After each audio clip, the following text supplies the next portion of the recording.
Dwayne "The Rock" Johnson became one of the biggest movie stars in the world, but after years of playing unstoppable heroes, wisecracking action leads, and larger-than-life franchise characters, audiences started noticing something. The Rock had become a formula. So how did a wrestler-turned-actor take over Hollywood while slowly becoming trapped inside his own blockbuster image? From reinventing the Fast and Furious franchise to becoming one of Disney's most reliable stars, to surprising audiences but still returning to his safe image. This is how Dwayne Johnson built and then struggled to evolve beyond The Rock. Long before Dwayne Johnson became one of the most recognizable faces in Hollywood, he was still trying to escape something: The Rock. Because in the early 2000s, being a successful wrestler didn't automatically translate into being taken seriously as an actor. In fact, it usually meant the opposite. Most wrestlers who crossed into Hollywood ended up trapped playing one-dimensional tough guys or faded out completely after a few films. And early on, Johnson easily could have followed that exact path.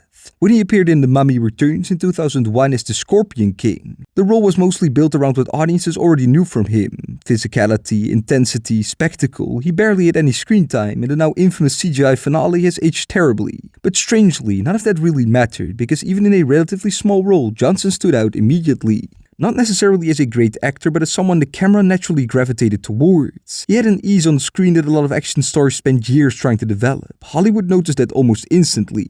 Just 1 year later, Universal gave him his own spin-off with The Scorpion King. And while the film itself was fairly generic early 2000s fantasy action, the important part was that Johnson actually carried it. At a time when studios were still searching for the next Schwarzenegger-style blockbuster lead, The Rock suddenly looked like a genuine possibility. But after that early momentum, his career became surprisingly inconsistent. Johnson spent most of the 2000s experimenting with different genres, trying to figure out what kind of actor he actually wanted to be. He starred in action films like The Rundown and Walking Tall, both attempts to position him as a traditional leading action hero. Neither became major hits, and very quickly it became clear that simply turning him into the next Arnold Schwarzenegger wasn't enough. So Johnson started branching out. In Be Cool, he played a surprisingly goofy and eccentric aspiring actor/bodyguard. In Doom, he leaned back into darker action territory as the film's villain. He appeared in the football drama Gridiron Gang, the deeply bizarre sci-fi satire Southland Tales, family films like The Game Plan and Race to Witch Mountain, broad comedies like Get Smart and The Other Guys, and eventually the fantasy comedy Tooth Fairy, which fully embraced a softer, family-friendly version of his screen persona.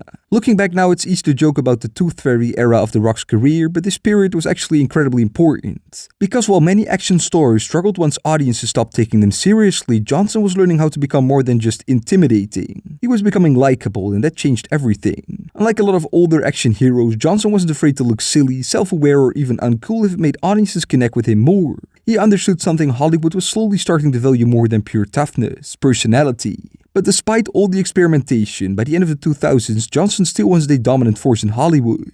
In fact, after returning to gritty action with Faster in 2010, another film that underperformed, there was still a real possibility that Johnson would settle into being a moderately successful actor rather than a global superstar. And that's when everything changed.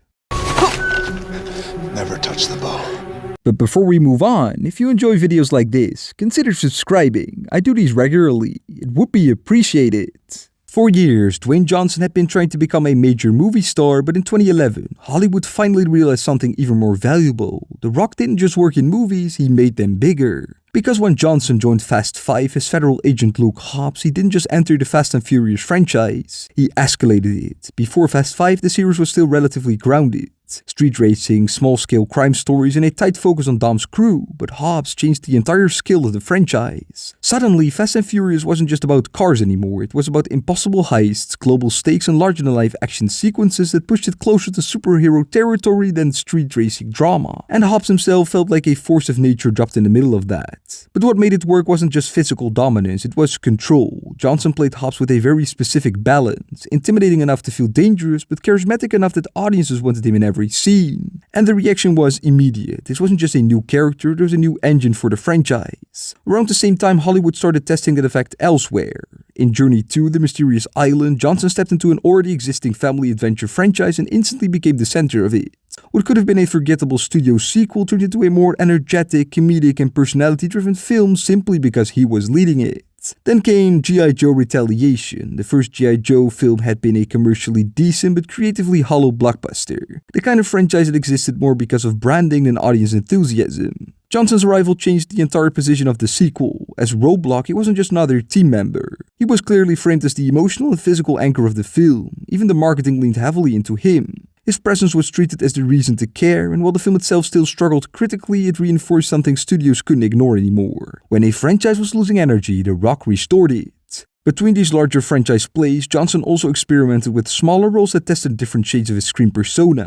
In Snitched, he played a more grounded father pushed into dangerous territory. In Pain and Gain, he went in the opposite direction, chaotic, insecure, darkly comedic, and emotionally unstable in a way that completely undercut his usual unstoppable force image. That performance especially stood out because it shows something important already. Johnson didn't just have one version of The Rock, he was sometimes trying different versions of it. But even in these experiments, something was consistent. Everything he touched became more watchable. Not always better critically, but more engaging, more energetic, more commercially viable. By the time he finished his stretch of films, a clear pattern had emerged in Hollywood. If a franchise was struggling, if a sequel needed energy, if a film needed a stronger identity, the solution was increasingly obvious: add The Rock. And that realization quickly set the stage for what came next. You turn around and put your hands behind your back. Once Hollywood realized what Dwayne Johnson could do for a franchise, they stopped treating him like an addition and started treating him like the foundation. That shift became especially clear in the next phase of his career. In Fast and Furious 6, Hobbs is no longer just the outsider force that collides with Dom's crew, he's fully integrated into the franchise's expanding identity. Then came Hercules, where that idea was pushed even further. Here, Johnson isn't adapting to an existing franchise stone, he is the franchise stone. A mythical figure stripped down into a very modern version of The Rock as legend. It's less about subtle performance and more about pure screen dominance. And shortly after that, Furious 7 takes the Fast and Furious transformation to its extreme. By this point, the franchise is no longer even pretending to be grounded. It's global, operatic, and emotionally amplified. With Johnson's Hobbs functioning almost like an action anchor inside an increasingly absurd world. But this is also where something important begins to happen, because Johnson's career is no longer defined by different types of roles, it's defined by variations of the same role. And in many ways, that becomes the foundation of everything that follows. At the same time, Baller starts forming a base for The Rock to explore smaller scale storytelling on television. Then, San Andreas arrives and fully locks in the modern rock blockbuster. A disaster film built almost entirely around skill and spectacle. It follows Johnson as a rescue pilot trying to save his family during a catastrophic earthquake. On paper, it's a typical disaster film setup, but in practice it only works because of him. The destruction is massive, but the emotional anchor is simple. The Rock running through collapsing cities, refusing to break, refusing to stop, refusing to lose control. It's not subtle storytelling at all, it's pure star-driven momentum, and it pretty much works, for now. That same year, he pivots again with Central Intelligence, a body comedy with Kevin Hart that fully embraces his comedic instincts. Here, the formula shifts slightly. Instead of pure invincibility, Johnson plays with contrast, a physically dominant CIA agent who is emotionally awkward, insecure, and strangely childlike in personality. The chemistry with Hart becomes the entire engine of the film. Critics are mixed on the plot, but the pairing works so well that it reinforces another version of the Rock formula. Then comes Moana, and with it, something unexpectedly personal. As the voice of Maui, Johnson isn't just playing a character designed for charisma, he's stepping into a role tied directly to his cultural identity. The demigod is larger than life, comedic, arrogant, and musical, but also grounded in mythology that connects directly to Polynesian heritage. You're Welcome becomes a defining pop culture moment, and Maui becomes one of Disney's most memorable modern characters. It's another version of the same pattern, larger-than-life presence, humor, charm, and emotional accessibility, just in animated form. By this point, even his supporting presence is enough to shape a film's identity, and that same momentum carries into Fast and Furious 8.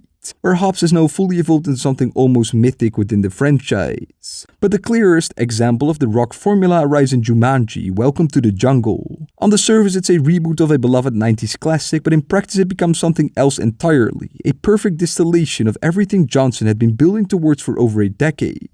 He plays Dr. Smolder Bravestone, a video game avatar who is physically perfect, absurdly capable, and completely unaware of his own limitations. The twist is that inside that body is a shy, insecure teenager. That contrast is key, because it allows Johnson to fully lean into his most refined screen persona, unstoppable physical presence combined with self-aware humor. It's action, comedy, and personality fused into a single character template. It's almost a perfect combination of this era, the spectacle of Fast and Furious and San Andreas, the humor and chemistry of Central Intelligence, and the heart of Moana. To me, it is also the best The Rock has been within this one type of persona.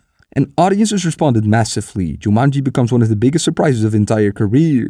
Proof that the Rock formula isn't just working in action films, it can redefine entirely different IPs as well. At this point, the pattern is undeniable. Dwayne Johnson doesn't just lead films, he reshapes them, and for a while that makes him one of the most reliable stars in Hollywood history. But the danger of a formula is that eventually people start to recognize it and get tired of it. All leading to the Rock fatigue. I don't like bullies. Dwayne Johnson had reached a very unusual place in Hollywood. He wasn't just successful, he was dependable. Studios knew exactly what audiences wanted from him, and for years that formula had worked almost perfectly. But eventually, audiences started noticing the repetition, and the first major sign of that came with Baywatch. On paper, the film seemed like an ideal fit for Johnson's screen persona, a modern reboot of the iconic television series that combined action, comedy, and self-aware absurdity. As Mitch Buchanan, Johnson once again played the hyper-capable leader holding a chaotic team together through sheer confidence and charisma. But unlike many of his earlier successes, this time the formula didn't fully connect. And while Johnson himself remained charismatic, the film exposed something important. Simply placing the Rock character into a new setting wasn't automatically enough anymore. Still, commercially, Johnson remained incredibly valuable. Films like Rampage and Skyscraper continued reinforcing this blockbuster identity. But the real culmination of this phase came with Fast and Furious Presents Hobbs and Shaw in 2019. What started years earlier as a supporting role inside Fast 5 had now evolved into Johnson leading his own Fast and Furious spin-off alongside Jason Statham. And the film fully embraced escalation. The action became bigger, the humor broader, the characters almost super-heroic. Hobbs himself no longer felt like a grounded lawman, he had become a near-mythic action figure. The chemistry between Johnson and Statham carried much of the film. Commercially, the film performed well and proved that Johnson could carry an enormous franchise property without the main Fast and Furious cast. But creatively, it also highlighted a growing issue. The Rock formula was no longer evolving, it was amplifying itself. That same pattern carried into Jumanji: The Next Level, which successfully repeated much of what audiences already loved about the previous film, but with a greater sense of familiarity surrounding Johnson's performance and screen presence. And by the time Jungle Cruise released in 2021, the formula had become almost completely refined. As Frank Wolf, Johnson played a charming riverboat captain guiding Emily Blunt through a supernatural jungle adventure inspired by the Disney attraction. Everything audiences expected from a modern Rock performance was there, and while the chemistry between Johnson and Blunt helped elevate the film, Jungle Cruise also reinforced how carefully calibrated his performances had become. Even in completely different genres, the same rhythms kept appearing. That same year, Red Notice pushed this idea even further. The Netflix blockbuster paired Johnson with Ryan Reynolds and Gal Gadot in a globe-trotting action comedy built almost entirely around star power.